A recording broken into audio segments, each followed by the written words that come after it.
காலை நேர பிரதான செய்திகள். செய்திகளின் ஊடாக நர்மதா சிறில் முதலில் தலைப்பு செய்திகள். கிராம உத்தியோகர்களின் போராட்ட எச்சரிக்கை, அவசர பேச்சுவார்த்தைக்கு அழைப்பு விடுத்தது அமைச்சர். காப்போது சாதாரண தர பரீட்சை நிறைவு, மாணவர் ஒழுக்கத்தை பேண விசேட பாதுகாப்பு. ராஜஸ்தானில் தேர்தலுக்கான 2 குழந்தை விதிமுறை 30 ஆண்டுகளின் பின்னர் நீக்கம். இனி விரிவான செய்திகள். தர உயர்வு பிரச்சினைக்கு தீர்வு கோரி கிராம உத்தியோகர்கள் முன்னெடுக்கவிருந்த போராட்டத்தை தொடர்ந்து அவர்களுடன் அவசர கலந்துரையாடல் ஒன்றை நடத்த பொது நிர்வாக அமைச்சு தீர்மானித்துள்ளது. 17 ஆண்டு கால தர உயர்வு பிரச்சினைக்கு தீர்வு கிடைக்காததால் எதிர்வரும் மார்ச் 3 அமைதி போராட்டம் நடத்த 2009-2010 கிராம உத்தியோகத்தர் ஒன்றியம் திட்டமிட்டிருந்தது.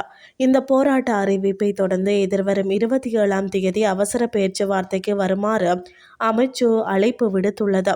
2007 போட்டி பரீட்சை மூலம் தெரிவாகி 2009-2010 ஆண்டுகளில் பணியில் இணைந்த 2300க்கும் மேற்பட்ட உத்தியோகத்தர்கள் இந்த பிரச்சினையினால் பாதிக்கப்பட்டுள்ளனர். தமது நியாயமான தொழில்சார் கோரிக்கை நிறைவேறும் வரை தொடர்ச்சியாக செயற்பட போவதாக கிராம உத்தியோகத்தர் தொழிற்சங்கங்கள் எச்சரித்துள்ளது. 2025 கல்வி பொது தராதார சாதாரண தர பரீட்சைகள் இன்று நிறைவடையும் நிலையில் மாணவர்கள் வன்முறைகளில் ஈடுபடுவதை தவிர்க்க விசேட பாதுகாப்பு ஏற்பாடுகள் செய்யப்பட்டுள்ளதாக தெரிவிக்கப்பட்டுள்ளது.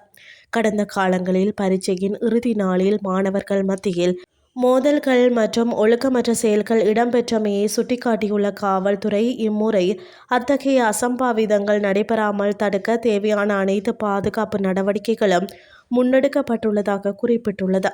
பரீட்சை முடிந்து வீடு திரும்பும் போது மாணவர்கள் எவ்விதமான வன்முறை சம்பவங்களிலும் ஈடுபடாதிருப்பதை உறுதி செய்யுமாறு பெற்றோர்களிடம் காவல்துறை கேட்டுக்கொண்டுள்ளது. இனி வெளிநாட்டு செய்திகள். இந்தியாவில் ராஜஸ்தான் மாநிலத்தில் பஞ்சாயத்து மற்றும் நகராட்சி தேர்தல்களில் போட்டியிடுவதற்கு சுமார் 30 ஆண்டுகளாக நடைமுறையில் இருந்த 2 குழந்தை விதிமுறையை நீக்க அந்த மாநில அமைச்சரவை நேற்று ஒப்புதல் அளித்துள்ளது.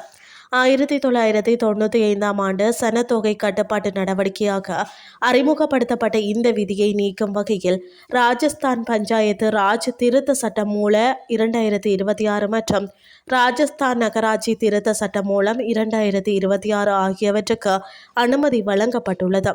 தற்போதைய சமூக மற்றும் அரசியல் சூழலில் இந்த விதிமுறை காலாவதியாகிவிட்டதாக குறிப்பிட்டுள்ள சட்டத்துறை அமைச்சர் கோகரம் படேல், இதன் மூலம் 2க்கும் மேற்பட்ட குழந்தைகளை உடையவர்களும் இனி உள்ளூராட்சி தேர்தல்களில் போட்டியிட தகுதி பெறுவார்கள் என தெரிவித்தார். மேலும் ஜெய்ப்பூரில் அமையவுள்ள பாரத் மண்டபம் திட்டத்தின் மதிப்பீடு 5800 கோடி ரூபாயாக மாற்றியமைக்கப்பட்டுள்ளது. இத்துடன் செய்திகள் யாவும் நிறைவடைகின்றது. அடுத்த இரவு 8:30 எதிர்பாருங்கள். நன்றி.